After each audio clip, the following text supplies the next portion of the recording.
Good morning, everybody. This is Gardening Warrior. We are at the Q stove having ourselves some melted ham and cheese. That is breakfast / lunch for today. We'll call it brunch because it's 11 a.m. and that's what Essie wants.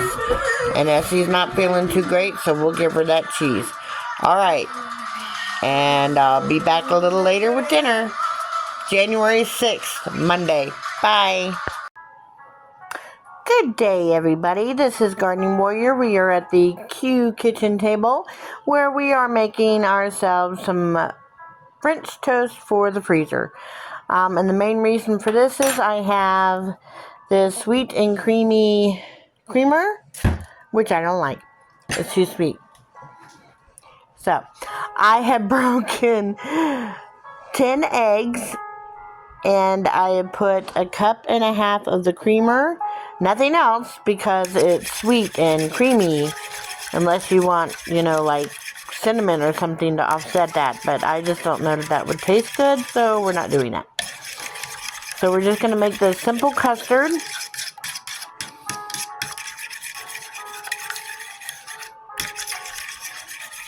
And I've got a loaf of sliced Italian bread minus one piece that my child ate.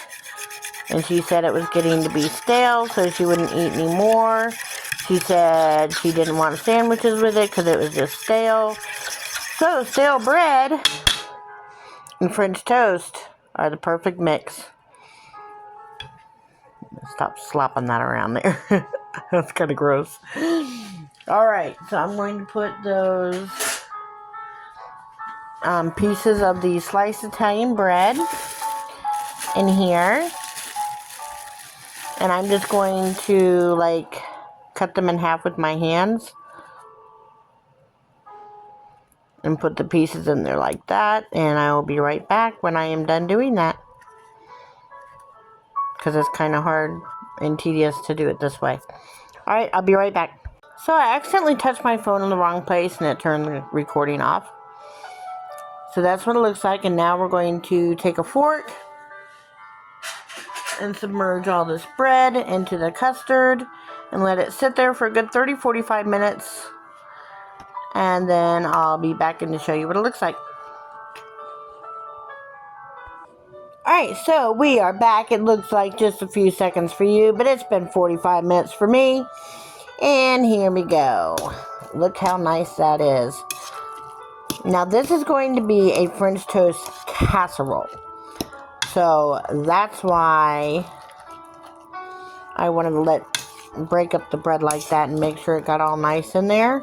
And now we're going to stick it into a freezer bag and get all the air out. You always want to be sure to label what's in your bag if it's cooked or uncooked. This is uncooked French toast casserole. It has 10 eggs and a cup and a half of sweet and creamy creamer. And then you put the directions: preheat oven 400 degrees, bake 40 minutes covered, 20 minutes uncovered, and then the date, which is January of 2025. All important information to know, because you may not be the one baking this the day it's going to get baked. Best investment I've made for freezer meals: a bag holder. I will put the link down below for where I got these off of Amazon. And I do spend a little extra moolah to get the Ziploc freezer bags that are heavier duty. They cost a little more, but you can use them more than once. So that's a plus side. Yeah, you spend a little more in the long run, but if you rewash them and reuse them 7, 8, 9, 10 times like I do, then it's well worth the money. And that's what I do. So, let me get this in here and I'll show you how it goes.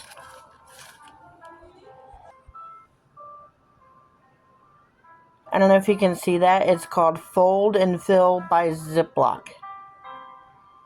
And it is a little extra money, but it makes freezer meals so much easier. And again, like I said, there are some strong bags and you can use them over and over again. Now what you're supposed to be able to do is fold right along this little line here into these little bag holders, or fold this into like a container of any sort, and that'll hold the bag up without the little bag holders. But I need this entire bag, so I'm not going to fold it. But it also has this little bottom where it'll actually stand up and stay up that way. Alright, so you see how nice and flat it is? You want to get all the air out, or as much as possible. Air is the enemy. It causes freezer burn. You also never want to put anything super hot or anything that's above room temperature in a baggie, because that'll cause condensation. I always try to put it in my cooler, or my refrigerator, to let it cool down and then put it in a baggie, because condensation will cause freezer burn. So it's nice and flat. Most of the air is out. And now I'm going to freeze it in my small freezer above my refrigerator. That way it'll freeze like this, and I can put it into my freezer in an upright position. Just a little tip. I'll be back with more. Good afternoon, everybody. Today is January 6th. This is dinner time. And what's for dinner? Well, we have some imitation crab meat, 4 ounces of finely chopped fake crab meat, and 1 softened brick of cream cheese, a tablespoon of granulated garlic, a tablespoon of smoked paprika, a tablespoon of cumin, half a teaspoon of salt, half a teaspoon of pepper, and roll or place that into a 9-inch round pie crust, store-bought. And I forgot to put the little bit of butter on the outside, so they're not as pretty as they could be. However, they are quite tasty. So I put this bread in 4 little spots on the 9-inch pie crust. Then I put another 9-inch pie crust on top of that.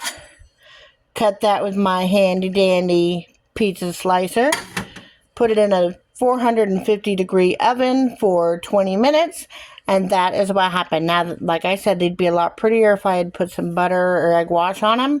But they are very, very tasty. This is all that's left out of 2 of these. I guess we'll call them crab ham pies. Kind of like what they are. They're like pizza pockets with crab and cream cheese in them. They're delicious. So we're going to let these cool. We're going to put these in the fridge for later in the week. And that is the end of 8 pounds of fake crab meat that we've gone through in this house in the past 3 days. And this is the only thing that I actually got us cooked with, because the rest of it was all crab meat cut up with clarified garlic butter on it. And it's quite tasty that way, heated up with that lovely clarified garlic butter on top. So this is all that was actually made of all the recipes that I had, because my kids and I are kind of addicted to fake crab meat at the moment. But these are quite delicious. Go make you some. There's also other recipes on the back of pretty much any of the imitation crab meat that you can find to make lobster bisque, crab salad, which is pretty much what we did with some of the crab that we had, was make a crab salad with mayonnaise and sour cream and cheese and all kinds of great stuff. Didn't get to record that because my phone ran out of battery, which it's about to do right now. So, January 6th, 6th day of the 3 Rivers Pantry Challenge. Use it up, eat it up, get it all out of there. That's the goal for the year. See you on the next one. Dinner. Or maybe breakfast, January 7th. Whichever. I'll see you in the next one. Bye.